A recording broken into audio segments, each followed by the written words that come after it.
Boa noite a todos e todas, começando o resumo com Bernardo do dia de hoje, o seu resumo diário com todas as informações do Brasil e do mundo que afetam o seu dinheiro e os seus investimentos. Hoje é dia 28 de maio, quinta-feira, penúltimo dia útil do mês de maio, falta só mais um pregão, só mais um dia útil para o mês de maio terminar. Quero, antes de começar o vídeo de hoje, mandar um beijo especial para Liz. A Liz é filha da Sully, a Liz é uma bebezinha que assiste todos os dias o resumo com o Bernardo. Então, Liz, que você cresça com muita saúde, com muita felicidade e com muito interesse em investir o seu dinheiro e investir cada vez melhor. Vamos lá! Ibovespa hoje, Bolsa Brasileira, caiu 1,13% para 86.949 pontos. Ensaiou uma abertura, na verdade, a abertura foi negativa, depois ensaiou uma recuperação ao longo do dia e no final terminou em baixa. Já te conto por quê. Nosso termômetro do maio vermelho, de novo, falta só um pregão, maio vai fechar no verde, vai ser maio verde. Até agora, 8% de valorização no mês de maio na Bolsa de Valores. E FIX, fundos imobiliários, subiu 0,47%. Bolsas americanas, S&P caiu 0,21%, Dow Jones caiu 0,58% e Nasdaq caiu 0,46%. Além disso, dólar subiu hoje 1,86 para R$ 5,38, foi a maior alta em mais de 3 semanas. Bitcoin subindo agora a 5,42 e as cotações do petróleo também subiram. O Brent, petróleo europeu, subiu 5,64 para $36 e o WTI, o petróleo americano, subiu 4,28% para $33,63. Vamos lá, por que a bolsa hoje abriu em queda, depois subiu, depois caiu, depois subiu e no final do dia caiu? 2 pontos principais aqui, crise política Brasil e tensões Estados Unidos e China. Teve um grande aumento de tensões entre americanos e chineses, que daqui a pouco eu te conto. E aqui no Brasil também a crise política aumenta patamar. O presidente Bolsonaro fez um discurso hoje lá no Palácio do Alvorada, que é a residência oficial, mais de 20 minutos, sobre vários pontos. Ele se disse muito preocupado com a democracia brasileira e disse que as interferências do Supremo Tribunal Federal têm que acabar. Outros políticos também falaram sobre isso e, de certa forma, essa mensagem foi vista como uma certa escalada da crise política e das tensões entre o Poder Executivo Bolsonaro com o Supremo Tribunal Federal, principalmente os ministros Celso de Mello, que foi o ministro que divulgou o vídeo na semana passada, e o ministro Alexandre de Moraes, que é o relator do processo das fake news, as notícias falsas sobre política e outros assuntos que está sendo investigado no Supremo. E aí o plenário do Supremo Tribunal Federal decidiu que esse inquérito conduzido pelo Alexandre de Moraes contra as notícias falsas continue, não seja interrompido. O Bolsonaro e o Procurador-Geral da República, o Aras, pediram ao Supremo Tribunal Federal que interrompesse esse inquérito para não piorar a crise política e por acreditarem que esse inquérito não deveria acontecer nesse momento no Brasil e que nem tinha, enfim, substrato jurídico para continuar. Mas o plenário entendeu que isso continua e isso pode afetar mais ainda a crise política. Por que a bolsa caiu hoje também? Algumas pessoas não entenderam como que o Bolsonaro ontem à noite vetou aquele aumento, o reajuste de salário de servidores públicos. Era algo muito esperado pelo mercado. A bolsa de valores e as ações estavam valorizando nos últimos dias por conta também da expectativa desse veto. E aí quando o Bolsonaro vetou, a bolsa caiu, ao invés de subir, falavam, caramba, como que doideira é essa? Pois é, tem até uma frase no mercado financeiro que é: a bolsa sobe no boato e cai no fato, ou seja, a bolsa sobe na expectativa e quando aquela expectativa é realmente atingida, a bolsa cai. É normal e é muito isso que aconteceu hoje em parte dessa queda da bolsa de valores. Alguns números importantes divulgados hoje no Brasil e no mundo. O desemprego no Brasil subiu, a taxa atualmente de 12,6% no trimestre até abril.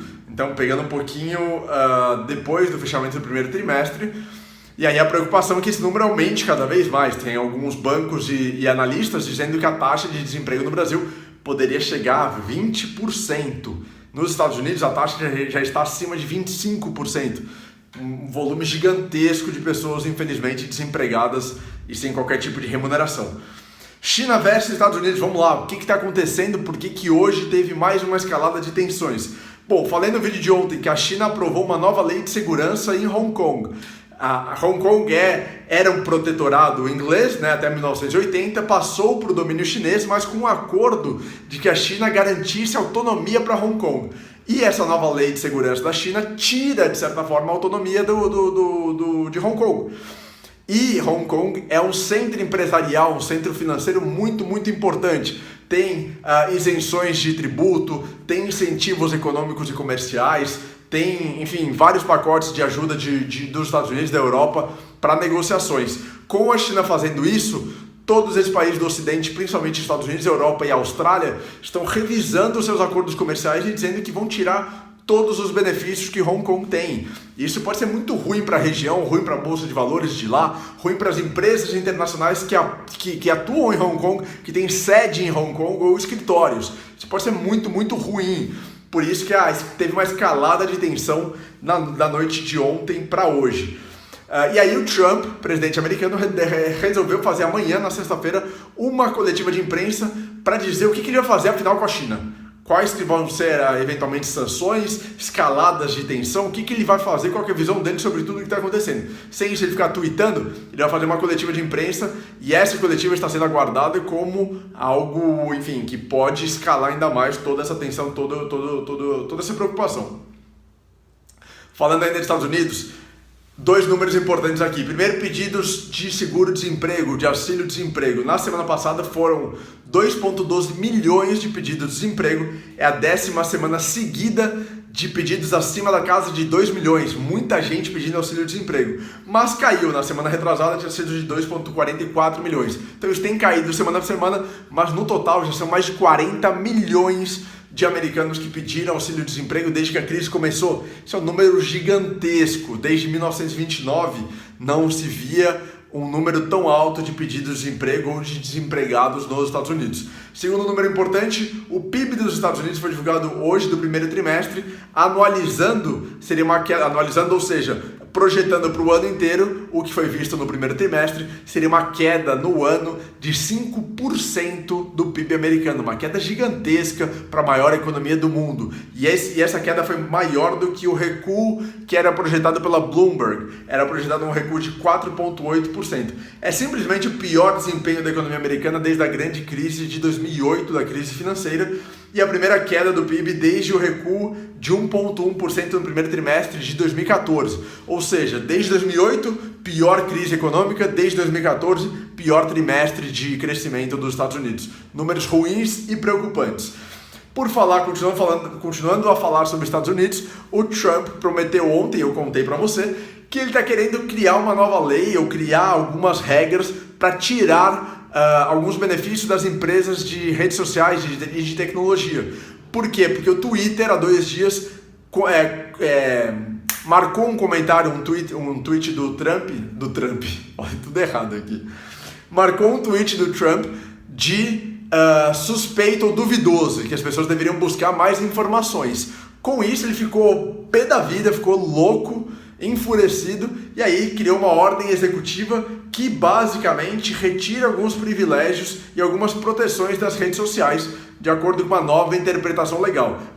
E quem é afetado principalmente? Twitter e Facebook. Ações dos dois têm caído nos últimos dias. Vamos para a Europa. O pacote de ajuda na Europa foi aprovado de 2,4 trilhões de euros, muito acima do que eu falei para vocês ontem de 1,8 trilhão. Foi acima, 2,4 trilhões de euros. É algo muito forte da Europa e da União Europeia querendo e tentando, de alguma forma, diminuir os impactos e os efeitos econômicos do coronavírus. Por falar em coronavírus, na América Latina, a América Latina já corresponde a 40% das mortes em todo o mundo e só o Brasil tem 25% quase das mortes de todo o mundo. Então o coronavírus aumentando e acelerando por aqui ainda.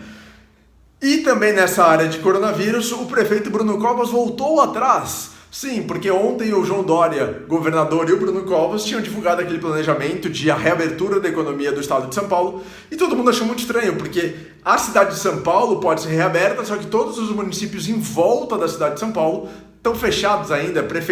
Alguns prefeitos do ABC aqui, da região metropolitana de São Paulo, ficaram pé da vida, falaram que não faz o menor sentido, que esse planejamento é estranho, que está dando preferência para São Paulo, prejudicando o entorno. Então Bruno Covas recuou no dia de hoje e disse que não tem data para nada. Que a quarentena continua, o isolamento continua, que ele vai começar a receber propostas de organizações, de entidades representativas de diversos setores para analisar como que vai se dar essa reabertura. Então tudo que eu falei ontem para vocês, escritório, shopping, concessionária, imobiliária e tinha alguma outra que agora não lembro, tudo voltou atrás. Então, shopping eu falei, comércio era o quinto, comércio de rua. Então tudo voltou atrás, ninguém mais sabe quando que vai ser reaberta ou vai começar a reabertura, o plano de reabertura de São Paulo. E falei aqui de petróleo, às vezes eu esqueço que não tem edição esse vídeo, né? Petróleo teve essa forte alta de hoje porque uma expectativa de melhora das economias internacionais por meio das reaberturas econômicas e dos países. Isso puxou o petróleo para cima e ofuscou dois dados importantes. Primeiro, que houve um aumento inesperado das reservas de petróleo nos Estados Unidos. Então os reservatórios de petróleo que estavam caíram na última semana, nessa semana voltaram a subir. Isso é ruim para os produtores, porque se tem muito petróleo estocado e reservado, ninguém vai querer comprar mais produção. Então isso é ruim. E o segundo ponto é que as tensões entre Estados Unidos e China, por meio de possíveis sanções comerciais à China, podem afetar o mercado de petróleo. Os Estados Unidos pode ser afetado na sua produção e países europeus, Oriente Médio também. Por isso, existe uma preocupação com o futuro do petróleo nos próximos pregões. Galera, esse foi o resumo com o Bernardo do dia de hoje, 28 de maio de 2020. É o seu momento agora de marcar pelo menos 3 pessoas aqui nos comentários que precisam receber esse conteúdo, precisam ver o vídeo de hoje para saber o que aconteceu no Brasil e no mundo que afeta o dinheiro e os investimentos delas. Conto com vocês para levar esse conteúdo para cada vez mais pessoas. Obrigado, um abraço e até amanhã no último pregão de maio.